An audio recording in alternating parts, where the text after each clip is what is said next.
The riding crop came down for the third time before anyone in that hallway understood what they were seeing. Adeline Croft had her back flat against the marble wall, both arms raised above her face, and the pale skin of her forearms was already marked. She hadn't screamed. She hadn't asked anyone to stop.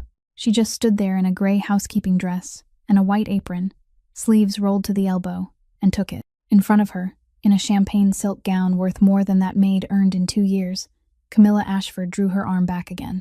"On your knees," she said, her voice cracking down the corridor. "Who do you think you are, putting your hands on a glass I was carrying in front of my guests?" Behind her, the ballroom doors had already swung open. 200 people in black tie were spilling into the hallway with their drinks still in their hands, and not one of them stepped forward. A senator looked down at his shoes. A hospital board chairman turned toward the window. Near the staircase, a woman lifted her phone and then thought better of it. This was the Marchetti house, and in the Marchetti house you learned fast that some things were safer not to have seen. The crop went up a 4th time. It never came down. A hand closed around the leather in midair, and the corridor went so quiet that everyone heard the small sound of the whip stopping. Enzo Marchetti was 34 years old. Black 3-piece suit, no tie, one button open at the collar. He hadn't raised his voice in 11 years, and he didn't need to now.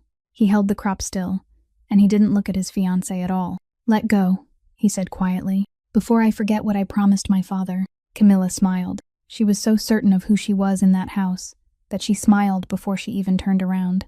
Then she turned. The smile came apart on her face, and the crop slipped out of her fingers and hit the marble. Enzo still didn't look at her. He was looking at the woman against the wall, at the arms she hadn't lowered yet, at the way she was breathing.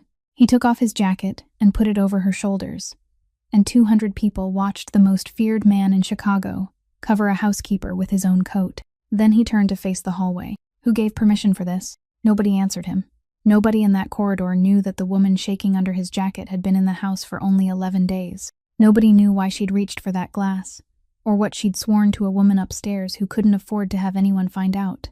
And nobody, least of all Enzo Marchetti himself, knew that he'd met her once before, on a night he could barely remember, and that everything he thought he owed the world was about to be counted again from the beginning. If this kind of story stays with you, hit that like button and share it with someone who needs to hear it today.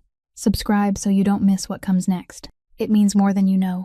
Now let's go back to that hallway. His question hung suspended in the hallway, and no one reached out to pick it up. People looked down at the floor, out the windows, into the bottoms of their wine glasses. The senator cleared his throat as though he were about to say something, then thought better of it. A man near the back quietly stepped half a pace away, and the sound of his shoes against the stone floor was so distinct that everyone turned to look. In this house, people understood that there were moments when silence was safer than the truth, and there were other moments when silence was the answer itself. Camilla was the first to recover her voice. She adjusted her bracelet, drew a breath, and settled onto her face the smile she always wore at charity auctions, the kind of smile rehearsed through hundreds of photographs. "Darling," she said, her voice softer now, sweet again. "It's really nothing. That girl had the nerve to snatch a glass of wine out of my hand while I was entertaining guests, in front of everyone. You know how long I've been preparing for tonight." She lifted her chin slightly toward the woman standing against the wall. "When servants don't know their place, someone has to remind them." Enzo didn't answer. He bent down, picked up the whip from the stone floor, and turned it over in his hand like a man examining an old possession he'd forgotten he still owned. The wooden handle was worn smooth, with a small crack running along the grain. He knew that crack well. He'd seen it throughout his childhood, inside the glass cabinet in his father's study, behind a pane that was never opened. Ambrose, the old butler, stepped forward, slowly but without the slightest hesitation, and held out both hands to receive it. "Put it in storage," Enzo said. "It's a keepsake from my father. It isn't something to be used for this." "Yes, Master Marchetti," Ambrose replied, and the way he addressed him made several people in the hallway subtly shift their posture. He'd served this house through 3 generations of masters, and he used that exact form of address only when everyone needed to be reminded who truly made the decisions here. Camilla watched as the whip was carried away. Something very brief passed across her face. Not shame, but the irritation of someone whose toy had just been taken from her. "You're making too much of this," she said. "Our guests are standing right here." "Our guests." Enzo repeated the 2 words without emphasis, without raising his voice, simply placing them in the middle of the hallway for everyone to hear. Then he turned his back on her. From the moment his hand had touched the strip of leather until now, he hadn't looked at her once. It wasn't because he'd forgotten. He'd chosen not to look. And Camilla, who had spent her entire life learning how to read rooms like this one, understood that later than everyone else standing there, the party will continue, Enzo said to the hallway. Please, go back inside. The wine has already been poured, and I don't want anyone leaving early because of me. A faint breath of relief moved through the crowd. A few people offered strained smiles, grateful to have been given a way out. Music began again in the main room. A gentle string piece, far too gentle for what had just happened. But before tonight is over, he added, his voice still as quiet as before, I'll know what really happened here. No one asked him to repeat himself. No one dared. The crowd dispersed, drifting back into the ballroom like water receding from the shore, leaving the hallway bare beneath the cold light spilling down from the hanging lamps. Adeline was still standing there, the suit jacket hanging too loosely over her shoulders, her arms finally lowered at her sides, and she realized they were trembling. Not from the pain. She'd endured the pain. She was trembling because in this house, throughout the past 11 days, no one had ever stepped forward to stand in front of her. At the kitchen doorway, Bess Kowalczyk stood tucked behind the wooden frame, still clutching the tray of napkins she'd been holding all this time without even realizing it. Her eyes were red. She looked at Adeline for a long moment, opened her mouth, closed it again, and finally managed to say a single sentence, her voice breaking on the third word. I'm sorry. I was too scared to step out. Adeline looked at the girl, and what she did made Ambrose, standing at the far end of the hallway, pause for a beat. She didn't blame her. She didn't cry. She only gave a small nod and said, her voice hoarse but calm, I know. It's all right. Put the tray away and go into the kitchen where it's warm. Then she pulled her sleeves down over both forearms, as though she'd just remembered that some things were best kept from anyone's eyes. The small room beside the kitchen was normally used only to store table linens and the things no one wanted to see in the ballroom. There was a wooden table, 2 chairs, and a low-hanging light. Ambrose set the first aid kit on the table and pulled out a chair for her. Sit down. I've already sent someone to call the doctor. Please don't. Adeline said it at once, and for the first time that entire evening, there was something urgent in her voice. Please, don't trouble anyone over this. This isn't a small matter. I know. She sat down, placed both hands on the table, and began rolling up her sleeves. But if a doctor comes while the guests are still in the house, all of Chicago will know by tomorrow morning, and people won't tell the story the way you'd want them to. Ambrose didn't answer. He'd lived long enough in this house to know she was right. He simply opened the kit, pushed it toward her, then stepped back and folded his arms as he watched. Adeline looked inside for a second, then reached in and took out exactly what she needed, and nothing more. She arranged everything in a row on the table in the order she intended to use it. Gauze first, the roll of bandage afterward, the scissors placed at the far right. She washed her hands at the sink in the corner, scrubbing carefully between each finger, then shook them dry instead of wiping them on her apron. She snapped open the antiseptic ampule by tapping it lightly against the edge of the table, instead of using her teeth. Then she lowered her gaze to her forearms. There were 3 welts, one running diagonally near her wrist, the other 2 higher up, and where they crossed, the skin had split open for a short distance. She cleaned that area first, wiping from the center outward, using each piece of gauze only once before discarding it, never bringing it back over a place she'd already cleaned. She didn't flinch. She breathed out slowly and evenly as she worked, the breathing rhythm of someone accustomed to keeping her hands steady while some part of her body was in pain. Once the torn skin was clean, she placed a pad of gauze over it, held it in place with her thumb, and began wrapping the bandage. She wrapped upward from the wrist, the first turn overlapping itself to anchor it, each turn after that covering exactly half the width of the one before, so evenly that there wasn't a single wrinkle. When she reached the fuller part of her forearm, she rotated her wrist and folded the edge of the bandage at an angle, so it would follow the shape of her body, instead of slipping down. When she finished, she didn't tie a knot.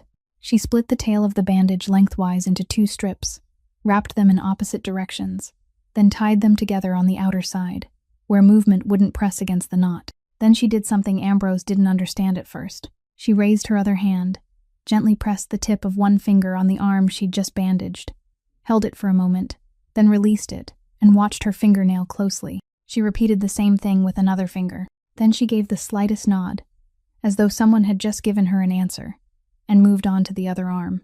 Ambrose remained silent from beginning to end. He'd seen many people bandage their own wounds over the course of his life. Gardeners pricked by thorns, kitchen workers cut by knives, and all of them wrapped bandages the same way. Cover the wound and tie it tight. The tighter the better because it made them feel safer. None of them ever stopped to press their own fingertips. None of them laid out their supplies in order before beginning. Only when she pulled her sleeves down to cover both bandages did he finally speak, and his voice was perfectly calm, as though he were asking about the weather. "Where did you learn to do that?" Adeline's hand stopped, only for a beat, so brief that if Ambrose hadn't been standing in exactly that place, at exactly that angle, he wouldn't have noticed. Then she looked up and smiled, and the smile was kind enough to almost hide the answer. "I just learned how to take care of myself," she said. "Out there, people have to learn that sort of thing." She closed the first aid kit, gathered the used pieces of gauze into her palm to throw them away, and wiped the table clean with her own napkin before standing. "Thank you. I'll go back and finish my work." "You don't have to. There are still trays of glasses in the main room. If they're left until morning, the wine stains will soak into the wood." And she walked out just as Ambrose caught sight of a shadow moving away from the hallway on the other side of the door, quietly, as though it had never been standing there at all. Enzo Marchetti had listened long enough. He'd heard the question. He'd heard the answer too. And as he walked toward the staircase, he found himself thinking about one very small thing he couldn't push out of his mind, that he'd questioned countless people in his life, and most of them lied to him by saying too much. That woman lied by saying less, and that was the kind of lie he'd never learned how to break. The last guest left the Marchetti house after the clock in the foyer had already struck past midnight. The tablecloths were rolled up, the chairs were stacked, some of the lights were turned off, and the house slowly returned to the silence that belonged to it. Adeline finished wiping down the trays of glasses in the main room, hung her apron on its hook. Then instead of heading toward the staircase that led down to the servants' quarters, she turned in the opposite direction.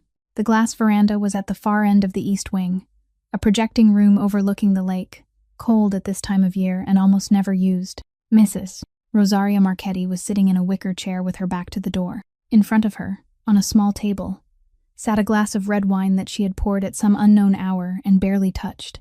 Adeline pushed the door open with her shoulder, because both hands were carrying something else, and the old woman didn't turn around. She only spoke into the empty space before her. "I thought you'd gone to bed." "I thought you'd gone to bed too, ma'am." Adeline set a glass of warm water on the table, then did something so naturally that anyone watching would have found nothing unusual about it. She slid the wineglass out of the old woman's reach, placed the warm water exactly where the wine had been, and said nothing about it. Then she knelt beside the chair. "Mrs." Rosaria held out her hand, and Adeline took it, placing 3 fingertips against the inside of her wrist. She didn't speak. The old woman didn't speak either. The only sound in the glass veranda was the wind moving across the frozen lake below. Adeline stayed that way for a long time, far longer than any ordinary comforting touch. Her eyes lowered toward the floor and narrowed slightly as though she were counting something only she could hear. Then she released the woman's hand, pulled the shawl a little higher over her shoulders, and tucked the edge more securely around her neck. "It's colder out here than you think, ma'am. I've lived here since before you were born. I know how cold it gets out here." "Yes, ma'am, but knowing and enduring are 2 different things." "Mrs." Rosaria gave a dry little laugh. "You talk like someone I used to know." She reached for the glass of warm water without asking what had happened to the wine, took a small sip, then held the glass between her palms for the warmth. "My husband used to speak that way too, briefly, and as though he'd weighed every word before opening his mouth. I just don't say much, ma'am. It isn't because I think things through that carefully." "Oh, I know." The old woman looked down at her, and her gaze paused on Adeline's sleeve, where the fabric had been pulled lower than usual. She didn't ask. She only clicked her tongue softly, and in that small sound was a kind of anger that age had taught her to swallow. "Does it hurt badly?" "No, ma'am. You're a terrible liar." "Yes, ma'am." Adeline nodded with complete seriousness. "But you're better at catching me than most people in this house, so I suppose it isn't entirely my fault." "Mrs." Rosaria stared at her for a second, then truly laughed, the sound ringing through the cold glass veranda and making the glass in her hands tremble. She laughed so hard she had to bring one hand to her chest, then shook her head and patted the back of Adeline's hand the way someone might soothe a granddaughter. "You girl." And in the doorway behind them, Enzo Marchetti stood perfectly still. He'd been passing by on his way back to his study and had stopped when he heard his mother's laughter, a sound he couldn't remember the last time he'd heard. He saw the woman kneeling on the veranda floor, her sleeves pulled down to cover everything, her head slightly bowed, and he didn't understand what he'd just witnessed. He didn't understand how someone who'd been in the house for only 11 days knew where his mother sat at this hour. He didn't understand why his mother, who had rejected an entire team of caregivers he'd hired himself, would allow a maid to kneel beside her without sending her away. He stepped forward half a pace, about to speak. And Mrs. Rosaria looked up. Her eyes met her son's through the darkness of the hallway, and she shook her head, very slightly, just once, almost too faint to see. But Enzo had received that shake of the head from his mother throughout his childhood, and he understood it better than any command he'd ever heard in his life. Don't ask. He stood there for one more beat. Then he turned away, and the sound of his shoes gradually faded across the stone floor, leaving behind two women and a glass of red wine that had been pushed out of reach without either of them bothering to mention it. The following afternoon, the oak door downstairs was closed, and in the Marchetti house, when that door was shut, no one walked through the hallway in front of it. Inside stood a long table large enough for 12 people, dark in color, worn smooth along both edges from too many hands resting there across 3 generations. There were no paintings on the walls, only a single black and white photograph of the man who had built everything represented by those now seated around the table. Enzo sat at the head. He wasn't wearing a tie, and he didn't open a notebook. Everyone else was older than he was, most of them much older, and every one of them had once sat in these very chairs listening to his father speak. The first to say anything was a silver-haired old man seated near the far end, his voice roughened by cigarettes. Word about last night is already out. There were 2 calls this morning asking after things. They were very polite about it, but you know what they really wanted to know. I know. The Ashford family is putting their name on papers where ours isn't allowed to appear. The old man continued. Their bank stands behind 3 of the cleanest businesses this house has. In an entire lifetime, we couldn't ask for what that marriage gives us for nothing. And yet last night, in front of 200 people, you took the side of a housemaid. A chair creaked. No one nodded, but no one objected either. Let me be clear, the old man said. I'm not defending Miss Ashford. I'm only asking whether it was worth it. Enzo hadn't yet answered when Ottavio Marchetti set his glass of water down on the table. He was his father's younger brother, the only man in the room who still remembered this house before the glass veranda had been built. And when he spoke, the entire table went silent. Was it worth it? Ottavio repeated the words, his voice still mild. You're asking the boy that question in this room? He looked slowly around the table. Last night, a woman was beaten in the hallway of our house. Beaten in front of 200 people, with something taken from my brother's glass cabinet. And you're sitting here asking one another whether stopping it was worth it. He lifted his water glass, then set it down again without drinking. If the boy had stood there and done nothing last night, I'd have been the one making calls this morning, and they wouldn't have been courtesy calls. The old man at the end of the table lowered his eyes to his hands. Ottavio turned toward Enzo, and his voice changed, warmer now, almost proud. You did the right thing. Anyone sitting at this table who doesn't understand that ought to take another look at where he's sitting. Thank you, Uncle, Enzo said. Then he placed both hands on the table and looked directly at the old man at the far end of the room. But I'll still answer your question. My father left this house one rule, and that rule has no exceptions. This house never lays a hand on someone who can't strike back. No one said anything. A few men nodded slowly and respectfully, the kind of nod given by men who had heard those words from another man's mouth a very long time ago and had never dared argue with them. That woman has nothing, Enzo continued. No money, no name, no one standing behind her. If we let what happened last night pass, then that rule becomes nothing more than a sentence people recite at funerals. I won't inherit a house like that. Ottavio nodded slowly, approving every word. He tapped the tabletop twice, lightly, as though bringing the meeting to a close.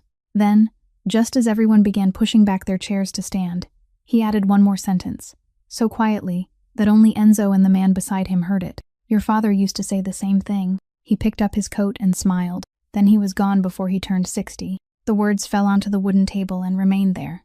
Ottavio had already reached the door, still turning back to clap someone on the shoulder, still smiling, and no one in the room thought he'd said anything more than the sorrow of a younger brother remembering the dead. Enzo remained seated alone for a long time after the oak door closed.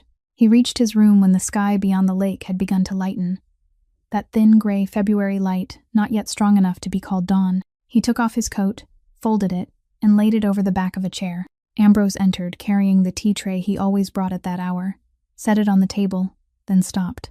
On the right cuff of Enzo's shirt was a dark stain, already dry, already soaked deep into the weave of the fabric. Ambrose looked at it for exactly 1 second. Then he picked up the coat from the chair, folded it neatly over his arm, and spoke in the same calm voice he used every other morning. I'll have this cleaned as well, Master Marchetti. Thank you. He walked out and closed the door behind him. No one asked. In this house, there were questions people had learned a very long time ago were best never asked. Adeline's shift ended at 2 o'clock in the morning, and the last bus that passed the intersection at the foot of the hill had left quite some time before. She'd known that from the moment she agreed to stay and clean up after the party, and she'd taken the shift anyway. As she crossed the foyer toward the back door, the stone floor behind her showed a trail of dark, wet footprints, each one clearly shaped like the sole of her foot, fading and then appearing again with every step. The soles of her shoes had worn through the previous fall. She cut pieces of cardboard to fit inside them, replaced the pieces every 2 days, and that worked well enough until the snow melted into water. Outside, the snowfall wasn't heavy, but the wind blew sideways, the kind of February wind coming off the lake that made people lower their heads as they walked. The road leading out of the estate stretched for a little more than 3 miles, bordered on both sides by fences and bare trees, and at this hour there was nothing there at all. No stores, no lights, no one. Adeline pulled up her collar, shoved both hands into her pockets, and started walking.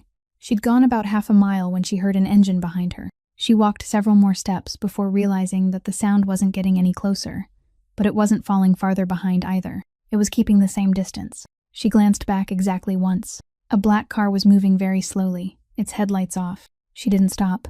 She didn't walk faster either. She only tightened her grip on the strap of her bag and kept going, her eyes fixed on the road ahead, thinking about something the past few years had taught her, that people only ran when they still believed they could get away. The car followed her like that for nearly a mile. Then, at the intersection where a broken traffic light blinked yellow, a second car appeared from the cross street, dark-colored as well, moving without any hurry, and stopped directly in the middle of the intersection, blocking the way. Both cars remained still. No one honked. No doors opened. No one spoke. There was only the sound of 2 engines idling in the night, and the blinking yellow light sweeping across both hoods. Adeline stopped at the side of the road, and in those moments, she could hear her own heartbeat pounding in her ears. About a minute passed. Then the first car backed up, turned around, and drove back the way it had come. The second car remained in the intersection until she disappeared around the bend. Then it left too. Adeline never looked back again. She reached the boarding house beside the highway while the sky was still completely dark. Outside her room, she stopped, set down her bag, and pulled both sleeves as far down as they would go, until the fabric covered her wrists completely, and only her fingertips remained visible. She took a breath. Then she forced a smile onto her face and opened the door. Josie was sitting propped against the headboard, the blanket pulled up to her chest, the bedside lamp still on. She was 19 years old, thinner than she'd been in the summer, and she stayed awake every time her sister came home late, no matter how many times she'd been scolded for it. "You walked again, didn't you? The bus left early tonight.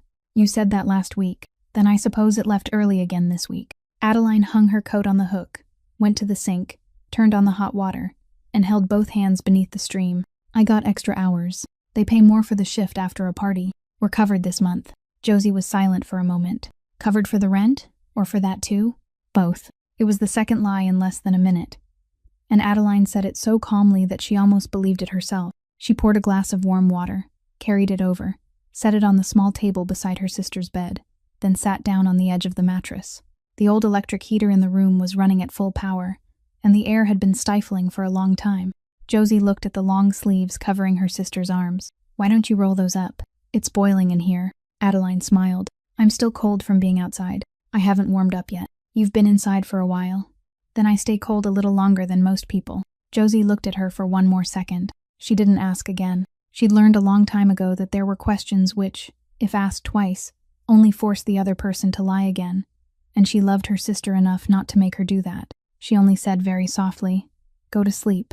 You have to get up early again tomorrow." Adeline turned off the bedside lamp. She lay down on the bed beside hers, and in the darkness, she carefully rested both arms across her stomach, instead of letting them fall at her sides, because that way the bandages didn't press against anything. In the other bed, Josie turned her face toward the wall.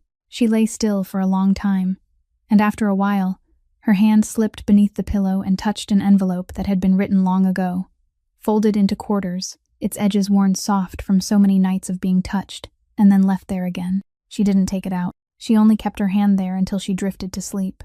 Adeline was at the back door of the Marchetti house before the sky had fully brightened. She arrived ahead of her scheduled shift, because the morning after a major event was always the hardest, and because if she came late, someone would say she was using what had happened the night before last as an excuse. She hung up her coat, tied on her apron, pulled both sleeves down low, then fastened the cuffs securely. Bess was already standing in the kitchen, looking at her with the expression of someone who wanted to say something but didn't know where to begin. So Adeline simply handed her a cleaning cloth and said, "Start with the row of glasses on the left. Those already have marks on them." Then the two of them worked in silence. Near noon, while Adeline was wiping down the banister of the grand staircase, Ambrose appeared on the landing above. He didn't call out to her. He simply stood there until she looked up. "Miss Croft, come up here for a moment." She climbed the stairs, still holding the cloth in her hand. He handed her a white envelope, thicker than she'd expected. "Your pay for the post-party shift. It includes the overtime from that night." Adeline took it, and for a second she meant to say thank you, put it away, and leave the matter there. But she'd counted too much money in her life not to recognize the weight of an envelope. She opened it, looked inside, then raised her eyes. "Sir, there's too much here." "That's right. I only worked until 2 o'clock in the morning. I didn't do anything extra to earn more than that." "I didn't say you did anything extra." He stood straight with both hands clasped behind his back, and he had no intention of explaining himself. "I've been paying wages in this house since before you were born. No one has ever caught me making a mistake." Adeline looked at the envelope in her hand. She thought about the little table beside Josie's bed, about the bill lying beneath the glass of water, about the way the girl had turned her face toward the wall the night before. She thought very quickly and very carefully. Then she folded the envelope closed and slipped it into the pocket of her apron. "Thank you. You don't need to thank me," he said. Then he looked down at the cuffs of her sleeves, where the fabric had been pulled low and buttoned tightly, and his voice dropped by a degree, low enough that anyone standing 3 steps away wouldn't have heard him. "Keep your sleeves like that." Adeline went still. "In this house," Ambrose said, "people who know how to stay quiet usually live longer." A very brief silence passed between them, and in that silence Adeline could hear the grandfather clock ticking in the foyer below, and the sound of running water coming from the kitchen. She tightened her grip around the cleaning cloth. "What do you know?" she asked. He didn't answer at once. He looked at her for a long time, the look of a man weighing whether he should place one more card on the table. "I know," he said, "that you aren't a housemaid." Adeline couldn't manage another question. Her throat went dry, and she realized both hands were squeezing the cloth so tightly that her knuckles had turned white. Dozens of questions rushed through her mind at once. How much did he know? How long had he known? Had he told anyone? And whose side was he on? But she didn't have time to ask any of them.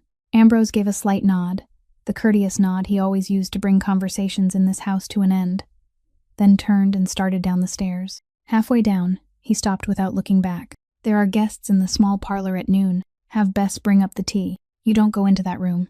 Then he continued on, the steady sound of his shoes gradually fading away, and he didn't explain another word. Adeline remained on the landing for a long time after he'd disappeared from sight. She raised a hand and touched the envelope in her apron pocket. It was still there, thick and warm, and now it carried an entirely different kind of weight. She didn't know whether she'd just been helped or warned. She didn't know whether that man had just reached out a hand to steady her, or slipped a rope around her neck that she hadn't yet felt tighten.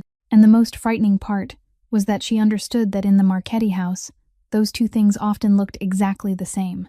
Nash Kettering didn't knock on the study door. He never had to. He walked in, set a thin file on the desk in front of Enzo, then stepped back and stood there with his arms at his sides, the posture of a man who had just delivered something he knew he wouldn't be thanked for. "You told me to look into her." "I did." "Then here it is." Enzo opened the file.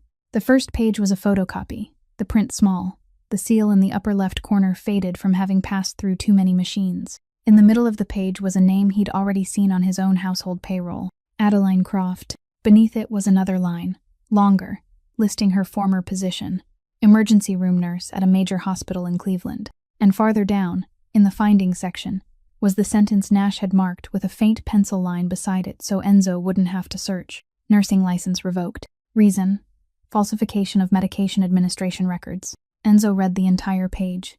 Then he turned to the next, and the one after that. There was no appeal, no attorney, not a single line recording any statement from the person who had been accused. There were only the date the hearing began, the date the ruling was issued, and an empty space where her voice should have been. "How long ago?" he asked. 4 years, Nash said.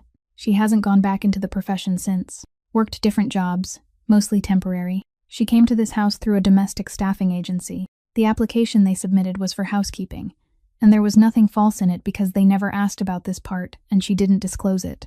Enzo closed the file and rested his hand on top of it. You want me to handle it now? No, he said. Send her up. Adeline arrived at the study with her hands still damp from washing the last row of dishes. She wiped them on her apron before stepping inside, stopped about 3 paces from the desk, and didn't sit because no one had invited her to. Enzo pushed the file into the middle of the desk and turned it so she could read it. He didn't say anything. He let her see for herself. Adeline looked down. She only looked for about 3 seconds, long enough to see her name and the line marked in pencil. Then she raised her eyes, and the remarkable thing was that her face didn't go pale. There was no panic, no frantic glance searching for a way out. There was something much closer to exhaustion, like someone hearing a song she'd already heard too many times. Is it true? Enzo asked. Yes, sir. Your license was revoked. Yes. For falsifying medication administration records. Yes. He waited. He'd sat behind this desk long enough to know exactly what came after the third yes. People began explaining. They said there was a detail the paperwork didn't mention, that something had happened that night, that if he'd only listened from the beginning, he'd understand.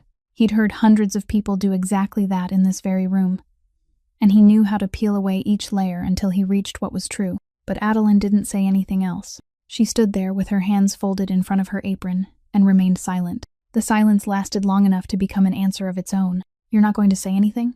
You've already read it, sir. I read a piece of paper, and what's written on that paper is true. Enzo stood up. He rarely stood in the middle of a conversation, and Nash, waiting in the corner of the room, shifted his weight slightly. Do you understand where you're standing? He said. There are 7 people in this house with keys to the medicine cabinet.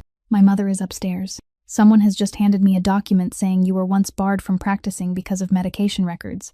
And you stand here, nod 3 times, and leave it at that. Yes, you're not even going to say one thing in your own defense? Adeline looked at him, and for the first time during the entire conversation, something passed through her eyes, very quickly, and then was gone. What good would it do? She replied. People have believed that piece of paper for 4 years. Then she raised her hands, untied the apron from around her waist, and began folding it, neatly, smoothing each edge flat, exactly the way she always folded table linens. If you want me gone, I'll finish today's shift first. I've only cleaned half of the east hallway floor.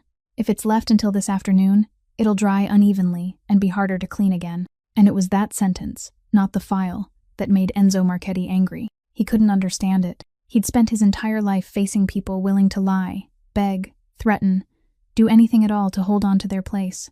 And this woman was standing in front of him, folding her apron until it lay perfectly flat, without even bothering to fight for a single chance for herself. Get out, he said. She nodded, placed the folded apron on the edge of the desk, and walked out. The door closed very softly behind her. Nash stayed silent for a moment before speaking. You want me to fire her? Enzo looked at the apron on the edge of the desk, folded square and smooth, and he didn't answer. The apron was still lying exactly where she'd left it on the edge of the desk when the study door opened for the second time. This time there was no knock, only the slow, steady tap of a cane against the wooden floor, and Nash immediately stepped out of the room without needing to be told. Mrs. Rosaria came in, didn't sit in the chair her son pulled out for her, and rested both hands on the top of her cane. I just heard people saying you sent that girl away. I haven't sent anyone away, but you're thinking about it. She looked down at the neatly folded apron on the edge of the desk, and something in her eyes hardened. Do you know why she was beaten? Because she took the wine glass out of Camilla's hand while she was entertaining guests. No, Mrs. Rosaria said. Camilla was handing that glass to me. Enzo looked up. Do you understand now? Camilla carried that glass across half the room, slowly enough for everyone to see, then offered it to me in front of all those guests, so people could watch the future daughter-in-law of the Marchetti family taking care of her mother-in-law. She even waited until Mrs. Whitfield turned to look before she held it out. She lifted her cane, then set it down again, and I was about to take it. Enzo said nothing. At some point, without realizing it, he'd sat down. I'm taking blood thinners, she said, and she said it as calmly as though she were reading a line from a grocery list. I've been taking them since last spring. When you're on that medication, you don't touch alcohol. Do you understand? It isn't a matter of avoiding it, because it's healthier. You simply can't have it. A very long silence settled over the study. I'd already told her, Mrs. Rosaria continued. Twice. The first time was at Thanksgiving, when she poured wine for the whole table. The second was that afternoon, just before the guests arrived. I told her I couldn't drink wine, and if she wanted to help, she could pour me plain water with a slice of lemon in it. It would still look nice, and no one would know. And then what? She laughed. Mrs. Rosaria said. She told me, Mother, one glass isn't going to kill anyone. Everyone is watching. If you stand there holding plain water all evening, you'll look pathetic.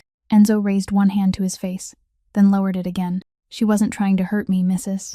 Rosaria said, and there was no anger in her voice, only weariness. Don't think that. She didn't mean anything cruel by it. She simply didn't believe that what was happening to me mattered as much as the fact that people were watching her. To her, I was only part of the scenery for her evening. And don't argue with me, because that's more frightening than malice. Then what did Adeline do? The girl was 3 steps away, collecting dirty glasses, she said. I saw her look at the glass, then she looked at me. Then she stepped forward and took it from Camilla's hand before my fingers touched it, and said out loud that there was a lipstick mark on the rim, and she'd bring me another one. Then she turned away quickly. She looked at her son. In front of 200 people, a housemaid had just taken a glass out of Camilla Ashford's hand and ruined her little performance. That was all. Enzo sat perfectly still. Then why didn't she say so? He asked, and his voice had gone rough. In the hallway, when I asked, she only had to say one sentence. Mrs. Rosaria was silent for a long moment. Because I made her swear. His head snapped up. I made her swear that very evening, while she was collecting glasses in the corner of the room, before any of it happened, she said. I took her hand and told her that no one in this house was to know about my medication. No one. Not even you. Especially not you. Why would you do that? Because I watched you bury your father, she said. And I watched you keep living afterward. I don't want to see that look on your face one more time before I die. Enzo stood, walked to the window, and stopped there with his back to her. That girl had only been in this house for 11 days, Mrs. Rosaria said behind him. She didn't owe me anything. She could have opened her mouth in that hallway that night and ended the whole thing immediately. All she had to do was reveal the illness of an old woman she'd known for 11 days. She struck the tip of her cane against the floor once. She stood against that wall and kept silent. Enzo. She chose to keep her promise to me. And this morning, you called her up here, pushed a piece of paper across the desk, and asked her why she wouldn't defend herself. Enzo didn't turn around. He looked down at the frozen lake below, and for a very long time, he couldn't find a single word to say. That file sat on the desk in the study for only one afternoon. But it wasn't the only copy. By the following afternoon, Camilla Ashford had in her hands exactly what Nash Kettering had uncovered. And she didn't need to invent a single word. She only needed to tell it her way. She didn't make any announcement. She did it in the spaces between other conversations, while pouring more tea, while seeing guests to the door, while walking arm in arm with another woman through the gallery. She spoke in the voice of someone deeply troubled by having to say anything at all. I don't even want to tell you this, but you're my friend, and you do leave your handbag in the sitting room. Then she sighed. That new girl used to work in a hospital. She was dismissed. It had something to do with medication. That's all I'm going to say. You can understand the rest for yourself. There was no accusation in any of it. No one could point to a single sentence and call it slander. But by the end of the week, the story had traveled much farther than anything she'd actually said. It moved through drawing rooms, down into the kitchen, out into the servants' quarters, and every time it was repeated, another layer was added. People supplied details no one had verified and no one bothered to verify, because a story like that was far more satisfying to hear than the truth. Adeline knew what was happening before anyone said a word to her. She knew it from the sound of locks turning. She walked past the upstairs dressing room, and the linen supervisor reached out, shut the small cabinet where medications were kept, then turned the key, making it look casual, as though she locked it every day. That afternoon, in the west hallway, someone else did exactly the same thing. Then another person. No one looked her directly in the eyes. People still greeted her, still asked her to fetch this or that, still thanked her politely. The only difference was that now, whenever she entered a room, some hand would quietly reach out, and some cabinet door would quietly close. By the servants' dinner, everything had become too obvious to require guessing. Adeline carried her tray to the long table in the kitchen and noticed that the 2 chairs to her left were empty, and so were the 2 to her right. It wasn't that people stood up and walked away when she sat down. They had simply chosen other seats before she arrived and arranged themselves so there would always be just enough distance between her and them that no one could be accused of being rude. She ate in silence, her eyes on her bowl, her back straight. Then a chair scraped beside her. Bess Kowalczyk set down her tray, dropped into the empty chair directly next to Adeline, and pulled it a little closer, making sure the sound was loud enough to be heard. She didn't say anything. She didn't look at anyone. She simply lowered her head and ate, and halfway through the meal, she used her fork to pick up the slice of apple pie from her own tray, the only good thing served that evening, and pushed the whole piece onto Adeline's plate. Then she went on eating as though nothing had happened. Adeline looked at the pie on her plate. She didn't thank her. She understood that thanking her would turn what Bess had just done into an act of pity, and that wasn't what the girl wanted. She only pushed the salt toward Bess, and the two of them finished dinner side by side at a long table surrounded by empty chairs. It wasn't until they were washing dishes that Bess finally spoke, her voice low and angry. "Why don't you say anything?" "Say what?" "Say it wasn't you. Tell people the truth." I heard the linen supervisor telling the story, and she had half of it wrong. She was adding things that never even happened. Bess set a plate down hard in the sink. "Go tell every single one of them." "I'll go with you." Adeline smiled and kept scrubbing the pot in her hands. "And then what?" "Then they'll know you didn't do anything. They'll nod, then turn away. And the next evening they'll tell the same story all over again to someone who hasn't heard it yet." She rinsed the pot and turned it upside down on the rack. "A rumor only stays alive when it finds somewhere to shelter, Bess. If I stand up and argue with every sentence, then I've given it a place to stay. If I spend my life chasing every lie, I won't have any time left to live decently." "But that's so unfair." "Yes," Adeline said. "It is." She dried her hands on her apron, then gave the girl a gentle pat on the shoulder. "But you sat down beside me in front of that whole table tonight. Do you know what you did?" Bess looked up, confused. "You just took away one of its places to hide." Then she picked up the stack of clean plates and carried them toward the cabinet, leaving the girl standing there with both hands still wet.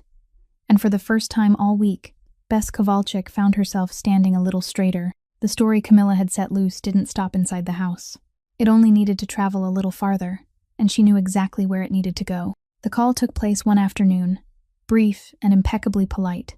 She introduced herself as the event coordinator for a prominent family in the area, said she only wanted to mention something out of a sense of responsibility, that one of the tenants staying there had once been involved in a medication-related matter and had been formally disciplined by a professional board, that she didn't want to interfere in anyone else's business, but if she were the landlord, she would wonder whether the other tenants were safe. Then she thanked him and hung up. She didn't ask for anything. She didn't need to. The next morning, the landlord knocked on Adeline's door just after she'd finished changing for work. He wouldn't look her in the eyes. He said he was very sorry, that it wasn't personal, that he had to think about the other tenants too, and that she had until the end of the day. Adeline asked him for one more week. She told him she'd paid everything she owed, that she'd never been late by even a single day, and that her sister had a treatment appointment the day after tomorrow. She only needed 1 week to find somewhere else. The man looked down at his feet and said he would have to change the lock by that afternoon. The sisters packed their belongings before noon. There wasn't much to pack. Adeline called 3 places. The first was full. The second wanted a deposit equal to an entire month's wages. The third didn't answer. That night, the 2 sisters slept somewhere Adeline would never tell anyone about. February near the lake showed mercy to no one. Josie didn't make it to her treatment appointment the following day. It wasn't because she didn't want to go. It was because there was no longer any way to get there from where they were. And because while Adeline was running from place to place trying to find somewhere for them to stay, she'd miscalculated one bus connection, and one missed bus in February could cost an entire day. By the following afternoon, Josie had started breathing heavily. By evening, she couldn't sit up anymore. Adeline called an ambulance, and she sat in the hospital corridor all night, with her thin coat spread across her knees, listening to the automatic doors open and close, and she didn't shed a single tear. By morning, they told her the girl was stable, that she'd made it through this time, and that next time she mustn't miss another treatment. Adeline thanked them. Then she went back to the Marchetti house and reported for her shift on time. No one in the house knew what the past 2 days had been like for her. She wiped down the stair railing, replaced the linens in the sitting rooms, carried dirty laundry to the basement. She did everything exactly as she did every other day. Near noon, she carried the last basket of linens down to the laundry room, closed the door behind her, and stood there. The laundry room was the only place in the house where there was constant noise. 3 machines ran at once, water rushing, drums turning, hot air pushing through the vents. Adeline set the basket on the floor. Then she straightened, and something inside her broke. She brought both hands over her mouth. She did it before the first sob could escape, pressing her hands so hard against her face that her fingertips turned white. Her shoulders began to shake. She backed away until her spine touched the side of a washing machine. then slowly slid down and collapsed onto the tile floor between baskets of dirty linens. Her head bowed between her knees, and she cried like that without making a sound, inside the roar of the machines she had carefully chosen because she knew they would swallow everything. She cried for the past 2 days, for the landlord staring down at his feet, for the bus she'd miscalculated, for her sister's face inside the ambulance, for the promise she'd made that they had enough this month. She cried because she'd pushed herself beyond exhaustion, and all that effort still hadn't been enough to keep a roof over the two of them for even one February night. She didn't know how long she'd been sitting there. On the other side of the door, Enzo Marchetti stood perfectly still. He'd come down to the basement looking for Ambrose, and he'd stopped when he heard a sound that didn't belong to the machines. He stood there with one hand resting on the doorknob, and he didn't turn it. He'd entered many rooms in his life. He'd walked into rooms where people stopped breathing when he appeared. He knew exactly what would happen if he opened this door. The woman inside would spring to her feet, wipe her face, apologize for letting the master of the house see her like that, and pick up the laundry basket. She would lose this place too, the last place she had left. He took his hand away from the doorknob. He went upstairs, poured a cup of hot tea himself in the kitchen, then came back down. He set it on the tile floor directly outside the laundry room door, lowering it so gently that the saucer didn't make a sound. Then he left. He didn't say a word, and he didn't look back. That afternoon, the tea had gone cold, and someone had taken the cup away to be washed, and Enzo Marchetti sat in his study with the file he'd closed and pushed aside several days earlier. He opened it again. He had someone call the hospital in Cleveland and got nothing. Human Resources said they didn't provide information about former employees. The call was transferred 3 times before someone finally said that all inquiries had to be submitted in writing. Nash made a trip there and came back empty-handed, and he told Enzo that places like that had laws of their own, that once a matter had been closed, no one wanted to open it again for a stranger wearing an expensive watch. If he wanted to know more, he'd have to find another way in. Enzo found another way. He didn't contact the hospital again. He had someone obtain the complete public record of the hearing before the state medical board, something anyone had the right to request a copy of, though almost no one ever bothered. It arrived the following evening, thicker than he'd expected, printed on thin paper. He sat alone in the study and read it from beginning to end, and he read it the way he read everything, which meant he wasn't looking at what people had written down. He was looking at what they'd left blank. The incident had happened during a night shift in the emergency department. A medication dose had been entered incorrectly in the record. The error was discovered before there were serious consequences. The patient survived, but the record was altered afterward, and it was the alteration that caused the case to be brought before the board. The name attached to the altered record was Adeline Croft. She accepted responsibility for everything. She admitted she'd entered the dose incorrectly. She admitted she'd changed the record. Enzo turned to the procedural section, and he stopped at a single line tucked neatly between 2 others, printed in the same size type, without emphasis, without any note beside it. The respondent declined legal counsel. The respondent declined to make a statement. He read that line 3 times. Then he stood, walked to the door, and called for Ambrose. The old butler entered the room, and Enzo pushed the page toward him and pointed to the line. "Read this." Ambrose put on his glasses and bent down to read it. "You've worked in this house longer than I've been alive," Enzo said. "How many rooms have you sat in with lawyers?" "More than I care to remember, Master Marchetti." "Have you ever seen anyone stand before a board with the power to take away their entire profession and refuse a lawyer?"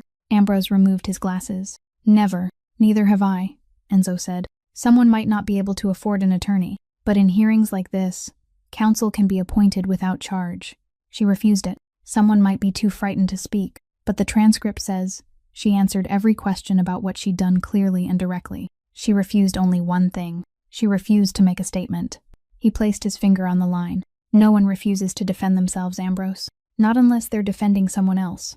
Ambrose stood silent for a moment. "What are you going to do?" "Find out who else was in that department that night." It took 2 days. The staffing roster wasn't part of the public record, but the list of licensed personnel was, and so were license renewal applications, and Enzo had people cross-reference them until they narrowed it down to one name, Marisol Vega. Same department, same period of time.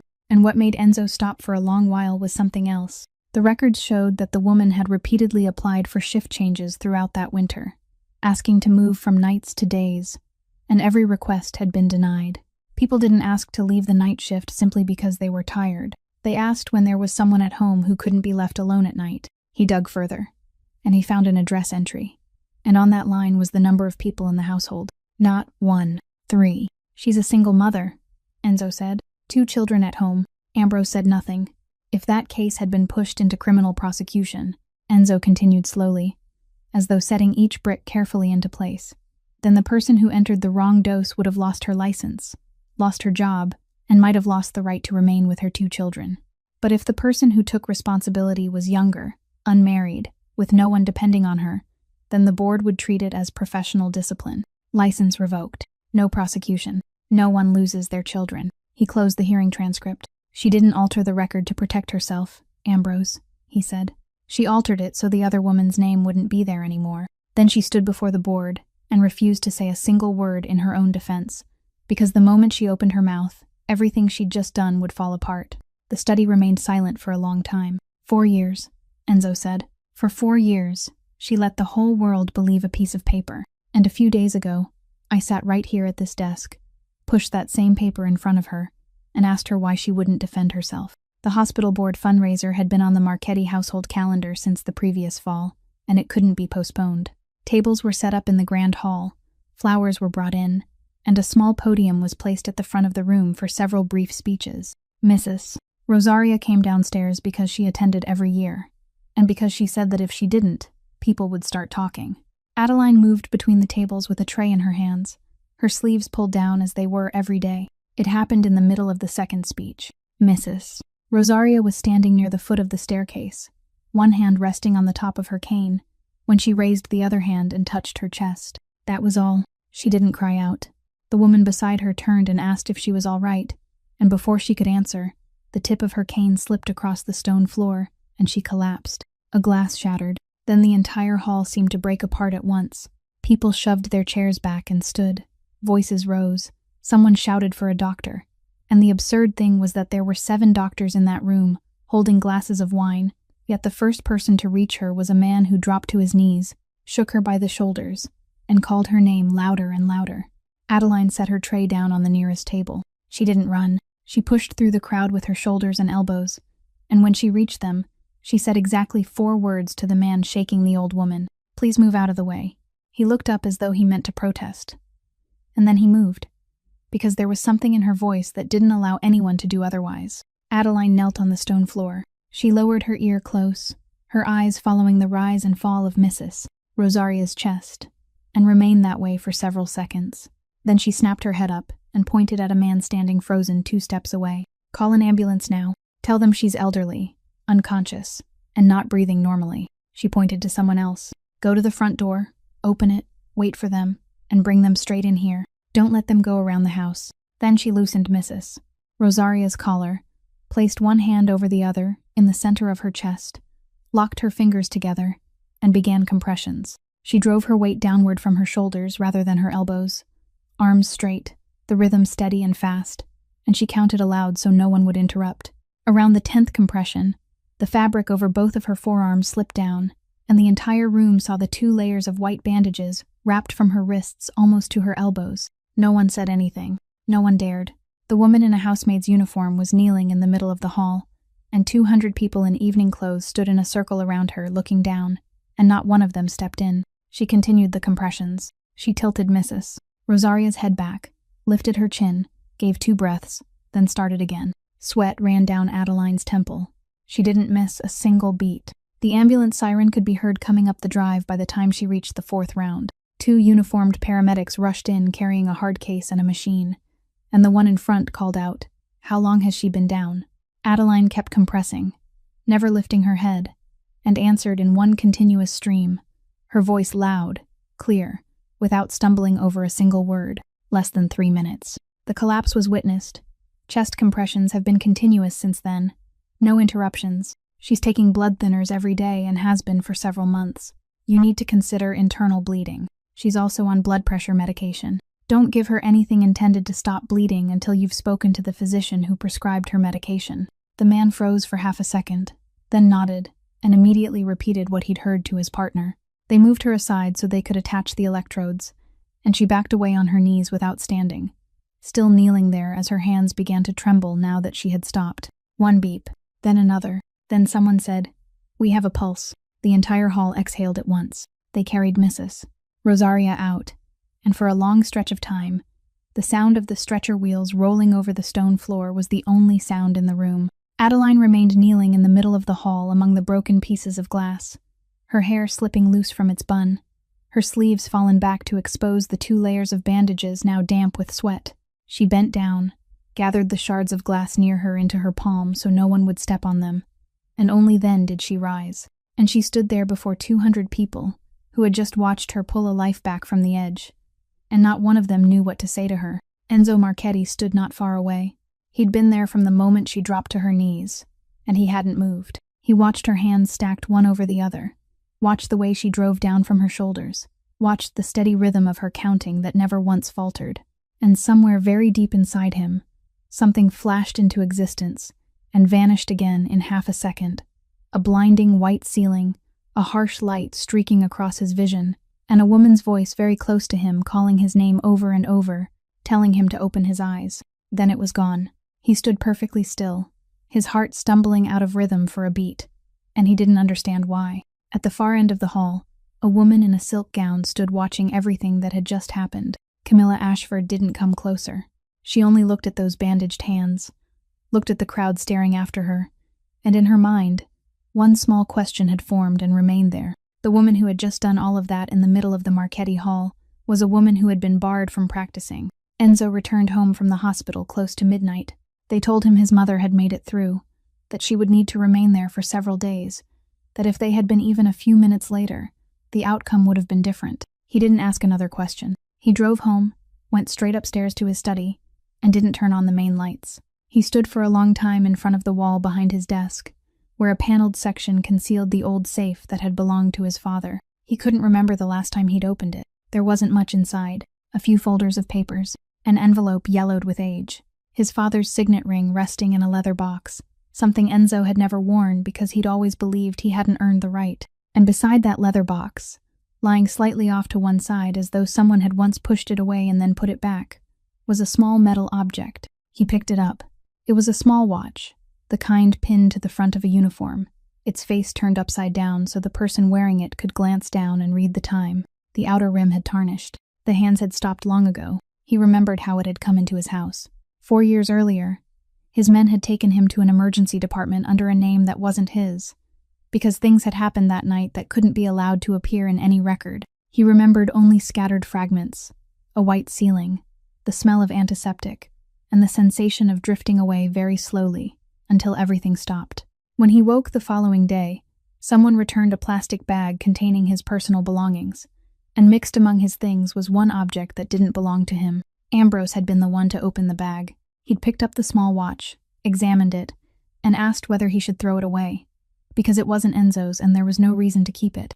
Enzo had been lying in the hospital bed, speaking in the rough, damaged voice left over from the night before, and he'd said only one sentence: "No, this family doesn't throw away something we haven't repaid." Then he'd told Ambrose to put it in the safe beside his father's ring, and he hadn't opened that safe again for 4 years. Now he stood beneath the desk lamp and turned the watch over. The metal back was smooth and heavily scratched, and near the lower edge were 2 initials engraved by machine, small and faded, the kind people had engraved so their belongings wouldn't be mixed up in a department with dozens of employees. A and C. Enzo stood perfectly still. He didn't put it down.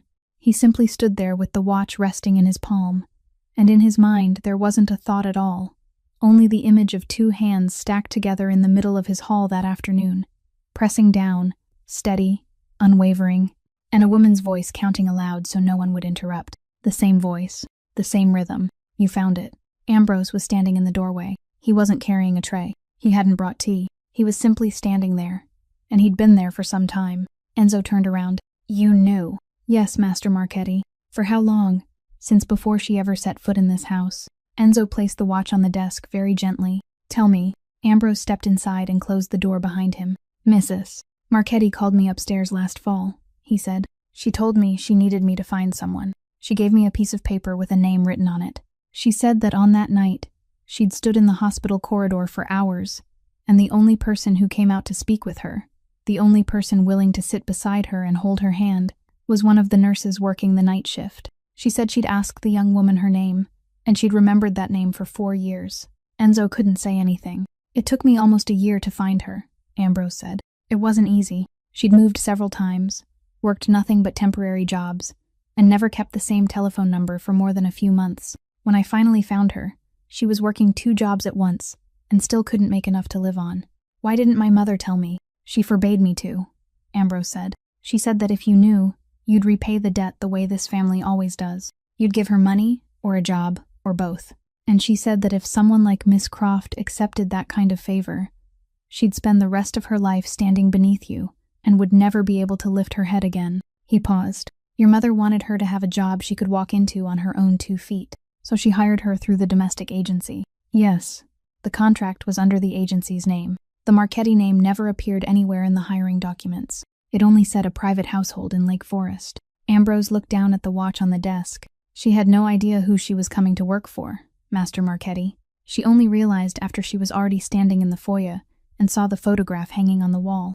Enzo closed his eyes. He thought about that first morning, something he hadn't even been there to witness, and he pictured a woman standing in the middle of his foyer with a bag in her hand, realizing where she was and choosing to stay. 11 days, he said. Yes, and in those 11 days, I managed to push a piece of paper across a desk at her and ask whether she was a medication thief. Ambrose didn't answer. There was nothing to say. Enzo picked up the watch again, and this time he closed his hand around it so tightly that the edge of the metal pressed into his skin. His entire life, he'd lived by one very simple rule, that every debt had to be repaid, and he'd settled every debt anyone had ever entered into his ledger. There was only one he'd never been able to repay, because for 4 years he hadn't known whose name belonged beside it. Now he knew, and that person had been inside his house, scrubbing the floor of the east hallway, eating alone at a long table surrounded by empty chairs, and sitting in his laundry room crying where no one could hear her. About half an hour after Ambrose left, there was a knock at the study door. That alone was unusual, because in all those years, Nash Kettering had never knocked. Enzo told him to come in. Nash walked up to the desk, didn't sit down, didn't offer a greeting, and placed a small object on the wooden surface, before pushing it toward Enzo with 2 fingers. It was the family ring. The ring every man accepted into this house was given, and the ring none of them ever removed from his hand while he was still alive. What's this? Enzo asked. I gave the file to Miss Ashford, Nash said. He said it quickly, like a man who'd been holding his breath for too long. A copy. The whole thing. I gave it to her 2 days after I put it on your desk. Enzo didn't move. He didn't pick up the ring. He only looked at it lying there on the desk between them. How much? He asked. You mean money? I asked how much. Not a cent, Nash said. I swear on everything I have left. Not 1 cent. He stood there for a moment, then raised a hand and rubbed his face. And when he lowered it, he looked noticeably older than he had when he'd walked into the room. My younger brother. He's 23. After the accident, the spring before last, he was in pain. They prescribed medication, and then he couldn't get off it. My family found a place for him, a treatment facility outside the city. He's getting better, boss. He calls me every week. He swallowed. That facility is funded by the Ashford Foundation. Enzo placed both hands on the desk. What does she have? Footage from one of the cameras there. From last month. He had a very bad week. And during that week he did something that, if someone wanted to, they could make public. Nash said, she didn't threaten me. She didn't have to. She just called me over and said she cared very much about the boy, that she hoped the facility would continue receiving funding. And then she asked whether you'd been asking many questions lately about the new maid. He gave a dry laugh. That was all. She didn't need to say another word. The study remained silent for a long time. Enzo thought about that file. He thought about medicine cabinets quietly closing whenever a certain woman walked past. He thought about the long table in his own kitchen surrounded by empty chairs. Every one of those things had begun with a few pages that had left this room in the hands of the man now standing before him.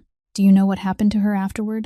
Enzo asked. I know, Nash said, and his voice broke on the final word. I know they threw her and her sister out onto the street. I know her sister ended up in the hospital. I sat in my car outside that boarding house all morning that day, boss, and I didn't get out. He pointed to the ring on the desk.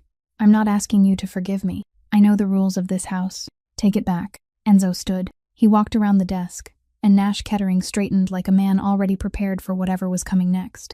Enzo picked up the ring. He looked at it for a moment, turning it in his hand, then took Nash's hand, turned it palm up, and placed the ring in the center of it. Keep it. Nash stood frozen. Boss, I'm not finished, Enzo said, his voice still as quiet as ever. Tomorrow morning, you go see my attorney. You give a full statement about everything that happened, recorded and signed. Then when this goes to court, you go to court. You tell everyone there who gave what to whom, and why." Nash opened his mouth, then closed it again. "You're not firing me? What would firing you accomplish?" Enzo said. "You leave this house. Tomorrow there isn't a witness anymore, and that woman is still buried at the bottom of all this. If you want to make amends, there's only one way to do it. And it's much harder than taking off that ring and leaving it on my desk." He looked directly into Nash's eyes. "Dying is the cheapest way to escape responsibility. Walking away is no different. You don't get to choose the cheap way." Nash closed his hand tightly around the ring. "And as for your brother," Enzo continued, "starting tomorrow morning, that facility won't need Ashford money anymore. I'll take care of it. You tell him he stays there until he's finished, and no one is going to throw him out. And you tell him his brother is about to do something very difficult, so he knows what example to follow." Nash lowered his head. His shoulders shook once. Only once. Then he straightened again. He slid the ring back onto his finger. "When you go to court tomorrow, wear it," Enzo said. "Let them see it. Let them know who's telling the truth." Nash's statement opened a door Enzo hadn't thought to push on. The next morning, he ordered a complete audit of the Marchetti Foundation. Not the portion that was presented to him every quarter, but everything, beginning with the very first line. It took 4 days. By the afternoon of the 4th day, the auditor walked into the study, carrying a thick stack of papers, and wearing an expression Enzo had seen before on people who were about to deliver bad news to a man no one wanted to give bad news to. Money had been leaving the foundation for 18 months. Not in one large withdrawal, but in many smaller ones, regular and carefully spaced, each one supported by legitimate paperwork, each one routed through an event planning company. There were 3 such companies. All 3 were registered at the same address, and when the ownership structure was traced back through the second layer, all 3 ended at the same name, Camilla Ashford. Enzo turned to the final page, where it clearly stated which program the money had been taken from. It was the fund designated for patients receiving dialysis and those waiting for organ transplants. The program his family had supported since his father's time. The same program the hospital board stood up every year and publicly thanked the Marchetti family for funding. He sat for a long time staring at the figure. Then he turned back several pages to the authorization form that allowed the event coordinator to approve expenses within a specified limit, and he looked down at the signature at the bottom. "I signed it," he said. The auditor looked up. "Sir, this is a standard authorization form. Nearly every family with a foundation like this." "I signed it," Enzo said again, "with my own hand. No one forced me. I gave her the key because I decided it wasn't worth my attention." He closed the file. "Put that in the record exactly as I said it. Don't soften a single word for me." The meeting took place Monday morning, in the same room with the long wooden table. The family counsel was there. The Marchetti attorney was there, along with 2 representatives from the auditing firm. The 3 largest donors to the foundation were present, as was the chairman of the hospital board. And the Ashford family was there, Camilla's parents seated across the table, with Camilla between them in an ivory suit, her hands folded neatly together, her chin slightly raised, because right up until the moment she entered that room, she still believed they were there to discuss the wedding. There was no screen. Nothing was projected onto the wall. Enzo simply pushed one set of papers after another along the table and let everyone read for themselves. Ledgers, bank statements, 3 company registrations showing the same address. Then, the attorney placed a small device on the table and played a recording the boarding house had retained in accordance with its own procedures. A woman's very polite voice, speaking about responsibility and the safety of the other tenants. Camilla listened to half of it before reaching over and switching the device off. No one stopped her. No one needed to, because everyone in the room already knew what the rest would say. "What exactly do you think you're doing?" she said, and her voice was still under control. "In front of my parents? I invited your parents so they could hear it from me," Enzo said, instead of hearing it from a federal prosecutor next week. Her mother raised a hand to her mouth. Her father didn't look at his daughter. He was reading the page in front of him very slowly, and the hand holding it was trembling. "You're choosing a servant over me?" Camilla said. She stood up. "I gave 2 years of my life to this family. I gave you my family name. I sat through dinners with people who wouldn't even have bothered answering your calls if it weren't for me." "No," Enzo said. He remained seated. He didn't raise his voice. "I'm choosing the truth, and you were never anything more than a name I intended to borrow. That was my mistake, and I've just admitted it in front of everyone sitting at this table." He reached into the inside pocket of his coat, took out the engagement ring he'd been carrying with him for the past several days, and placed it on the table. The sound of metal touching wood was very small, but everyone in the room heard it. That money was meant for people standing in line waiting for a chance to stay alive, he said. You took it to pay for flowers and musicians. Then you picked up a telephone and had 2 sisters thrown out onto the street in the middle of February because one of them ruined a performance you were putting on. He stood. I won't lay a hand on you, and no one in my house will lay a hand on you either. The evidence has been with the federal prosecutor since this morning. Every agreement between my family and your family's bank was terminated before you entered this room. From this moment forward, what happens to you will be decided by the law, not by me. Camilla looked around the table. She looked at the 3 donors she'd shared dinner with more times than she could count. She looked at the chairman of the hospital board who had once kissed her hand at the spring gala. She looked at the older men of the Marchetti family, men who had always risen when she entered a room. Not one of them looked back at her. Not one of them spoke. Her mother sat motionless. Her father still held the paper in his trembling hand and never raised his head. And in that moment, Camilla Ashford understood something she'd never once considered in her life. That none of these people had ever truly stood on her side. They had only been standing near where she happened to stand. She picked up her bag and walked out of the room, and no one rose to see her out. It happened on Wednesday morning, in the 3rd-floor hallway of the hospital, where Adeline had just finished visiting Mrs. Rosaria and was on her way out. 2 people in plain clothes were waiting near the elevator, and one of them called her name. She stopped. They told her there was a complaint against her, that it concerned practicing medicine after her license had been revoked, and that she needed to come with them. Adeline didn't ask them to repeat themselves. She only set her bag down on the floor and asked one question, very softly. May I say one thing to the old lady in that room first? They told her no. She nodded. Then she held both hands out in front of her willingly. No one had to pull her forward. And when they closed the handcuffs around her wrists, her sleeves slipped down and revealed the 2 healed scars along her forearms. The hospital hallway was crowded at that hour. Several nurses pushing medication carts stopped where they were. 2 members of the emergency crew who had been at the Marchetti house that night were standing nearby, and one of them recognized her, opened his mouth as though he were about to say something, then stopped. A young doctor pressed himself against the wall to let them pass. Not one of them stepped forward.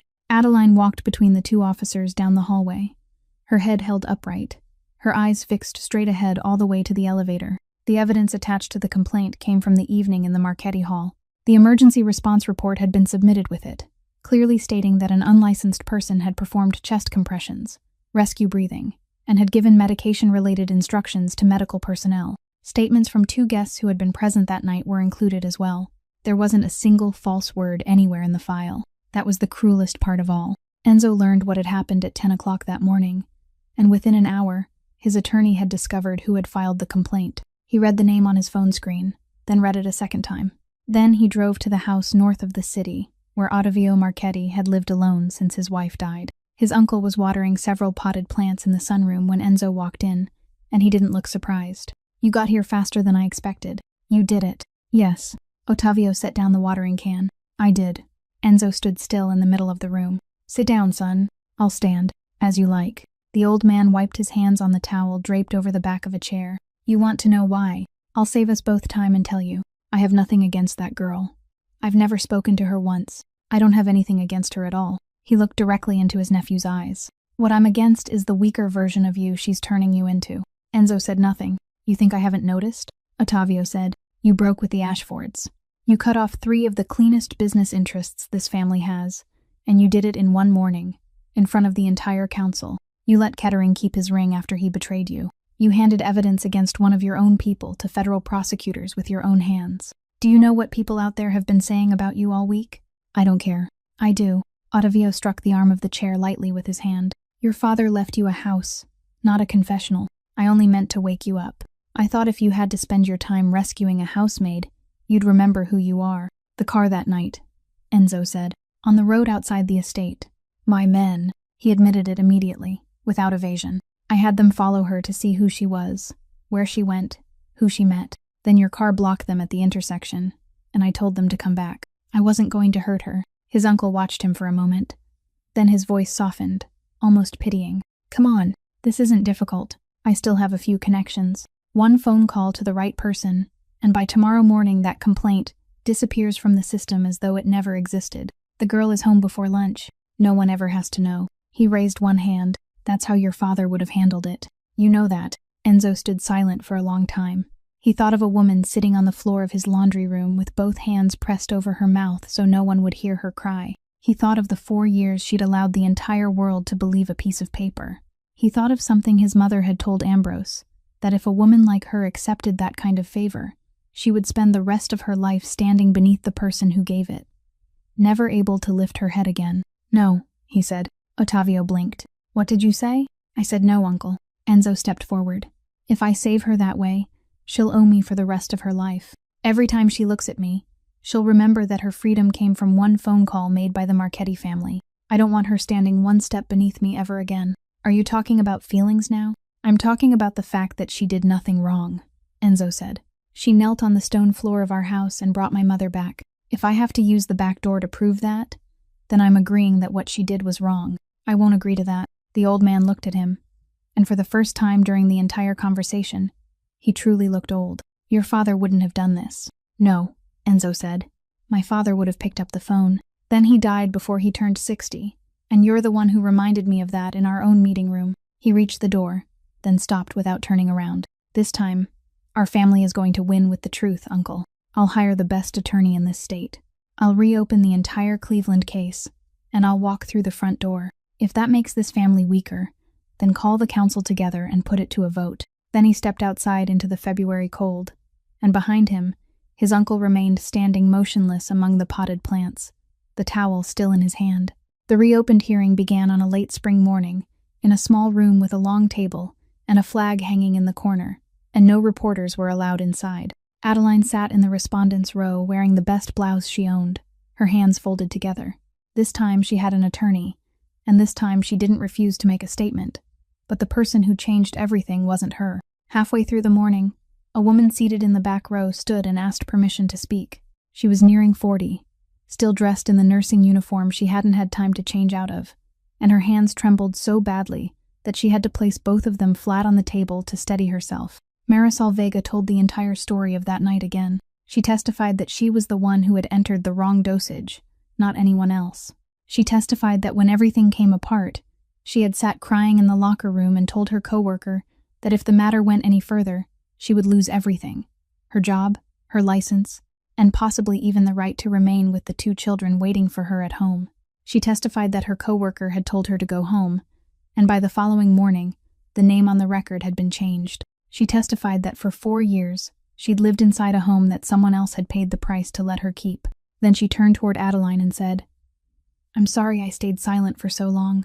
The board deliberated for 2 weeks. The decision arrived by mail, and inside was a sentence stating that Adeline Croft's nursing license had been fully reinstated, accompanied by the brief apology that administrative language permitted. The complaint concerning the night at the Marchetti house was dismissed immediately afterward. There was no miracle when it came to Josie. Marisol was tested, and she wasn't a match. But she didn't stop there. She enrolled in a paired donation program, one that allowed a person to donate even when they weren't compatible with the person they wanted to help, in exchange for that person receiving a place in a transplant chain. On the day she signed the papers, she said something to Adeline that she would remember for the rest of her life. "I can't give you the kidney, but I can give you a place in line." The transplant took place that summer. Josie made it through. Enzo came to visit on the afternoon. Adeline was packing her things to leave the hospital. He brought a small box, and inside was his mother's wedding ring, the ring Mrs. Rosaria had pressed into his hand and told him she had no daughter, only this. He didn't kneel. He simply placed the box on the table and said that he wanted her to stay, not as a servant, not as someone who owed him a debt, but simply to stay.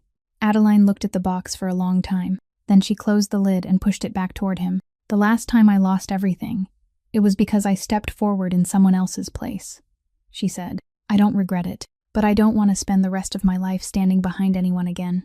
If I accept this now, then for the rest of my life I'll still be the woman you saved." She raised her eyes to his.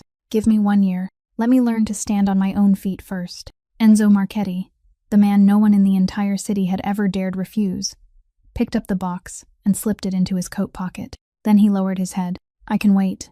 1 year later, the hospital's new care unit opened, built with the exact amount of money that had been recovered and with the additional funds supplied by the Marchetti family. Adeline Croft was there from early morning, in a white medical coat, and before welcoming a single guest, she stood by the back entrance to greet every member of her team. asking each one whether they'd slept well the night before, and whether anyone needed to switch shifts. From the reading room at the end of the hallway came the laughter of several children arguing over the pictures in an oversized book.